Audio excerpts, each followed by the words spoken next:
दमा का मरीज हो, अस्थमा का या रेस्पिरेटरी प्रॉब्लम सीओपीडी या फिर आपका ट्यूबरकुलोसिस हो चाहे निमोनिया हो, उस मरीज के लिए बहुत ज्यादा कारगर सिद्ध होता है ये ऑक्सीजन कंसंट्रेटर मशीन। ये इलेक्ट्रिक पर भी चलता है और बैटरी पर भी चलता है। हेलो माय डियर्स, मैं आशा करता हूं कि आप स्वस्थ होंगे, मस्त होंगे, व्यस्त होंगे। तो आज मैं बताने वाला हूं आपको ऑक्सीजन कंसंट्रेटर मशीन के बारे में कि ये कैसे काम करती है, कितने पार्ट्स इसमें है, कहां पर यूज करना है, किस पेशेंट को देना है, किसे नहीं देना है, इस मशीन का क्या टाइप होता है, कितना खर्च लगता है इस मशीन में, ये सारी प्रोसेस के बारे में आज मैं आपको बताऊंगा।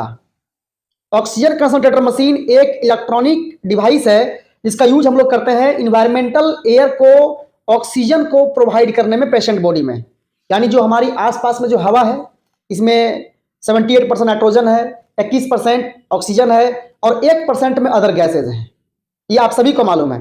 तो उसी ऑक्सीजन को हम लोग पेशेंट बॉडी में रिसीव करा करके इन्वायरमेंट से मशीन द्वारा पेशेंट को भेजते हैं। ये ऑक्सीजन कंसंट्रेटर मशीन का काम होता है।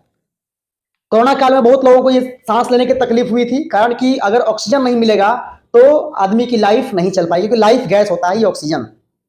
तो ऑक्सीजन को प्रोवाइड करने का काम दो तरीके से किया जा सकता है, एक ऑक्सीजन सिलेंडर द्वारा और एक वेंटिलेटर मशीन द्वारा, और एक आपका ये मेन आपका ऑक्सीजन कंसंट्रेटर मशीन। नॉर्मली देखा जाए तो ऑक्सीजन का जो रेंज है वो 90 से 100 के बीच में होता है। अगर 90 से कम हो गया तो हाइपोक्सिया कहते हैं और 100% से ऊपर हो गया तो ऑक्सीजन टॉक्सिसिटी बोलते हैं। तो अगर किसी पेशेंट में 85% ऑक्सीजन लेवल आ गया तो उसमें उसके लिए ऑक्सीजन कंसंट्रेटर मशीन का यूज करना फायदेमंद होता है। लेकिन उससे कम हो तो ऑक्सीजन कंसंट्रेटर मशीन काम नहीं करेगा प्रॉपर, क्योंकि ये ऑक्सीजन लगभग 90 से 95% प्योर पहुंचाती है, 100% ऑक्सीजन ये नहीं देती है। तो 85 से कम हो तो वहां पर वेंटिलेटर मशीन का प्रयोग कर सकते हैं हम लोग हैं। अब देखते हैं कि ये काम कैसे करती है। ये मशीन में 3 पार्ट्स होता है बेसिकली। एक का नाम है कंप्रेसर, जो बाहरी जो आपस में कंप्रेस करता है और बाहरी हवा को खींच करके लाता है अंदर मशीन में।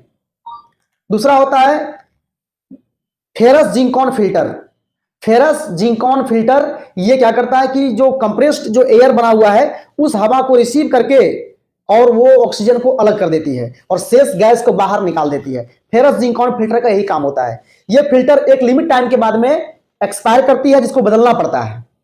ये फिल्टर के बाद में आगे क्या हुआ कि हवा जो बनेगा वो ड्राई एयर बनेगा, सूखी हवा बनेगी। तो ये सूखी हवा अगर पेशेंट के नाक में हम प्रोवाइड करेंगे तो नजल कैविटी में ब्लीडिंग हो सकता है, फट सकता है, क्योंकि वो ड्राई हवा होगा, एयर होगा। तो इसको हम ह्यूमिड करने के लिए ह्यूमिडिफायर लगा होता है उस मशीन में। इसमें एयर क्या होता है, उसमें पानी भरा होता है, डिस्टिल वाटर या mineral water, not tap water. नल का पानी इसमें नहीं। और उसी में जब आपका पास करेगा जब ऑक्सीजन तो बड़बड़ाहट बबल्स बनेगा और वह एयर जो होगा ह्यूमिडिटी यानी कि ह्यूमिडिफायर के रूप में आगे बढ़ेगा और वही मॉइस्चर एयर पेशेंट के नाक में नेजल कैनुला के माध्यम से या तो हम फेस मास्क के माध्यम से प्रोवाइड करते हैं। ये जो प्रोसेस है ये ऑक्सीजन सिलेंडर से भी हम कर सकते हैं, लेकिन वो थोड़ा खर्चीला होता है, बार बार ऑक्सीजन सिलेंडर भरवाना पड़ता है। लेकिन इसमें क्या कि हवा में जो ऑक्सीजन है उसी को आप जो है रिसीव करवा करके ऑक्सीजन कंसंट्रेटर मशीन द्वारा और पेशेंट को प्रोवाइड कराइए।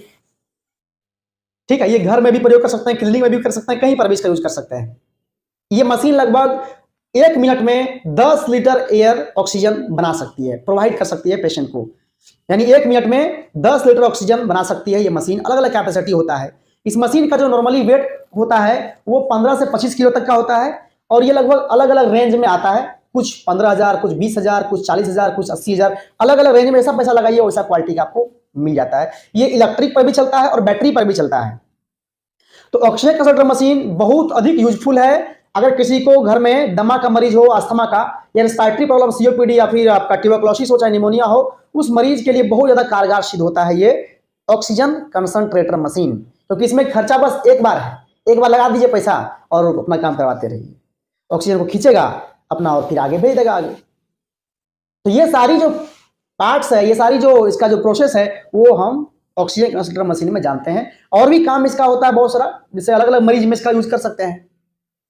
तो आशा करते हैं कि आपको ये जानकारी समझ में आई होगी और आगे और इस तरह का वीडियो और जानने के लिए आप मेरे चैनल पर बने रहिए। चैनल को लाइक करिए, सब्सक्राइब, शेयर जरूर करिए और जानकारी को फैलाइए। और भी कुछ जानना अगर हो तो आप कमेंट करके जरूर बताइए कि क्या जानना है, कुछ टॉपिक को एडवाइस करिए ताकि आगे मैं और नई तरीके का वीडियो बना सकूं। फिलहाल आपका दिन शुभ हो, मंगलमय हो। बहुत बहुत धन्यवाद।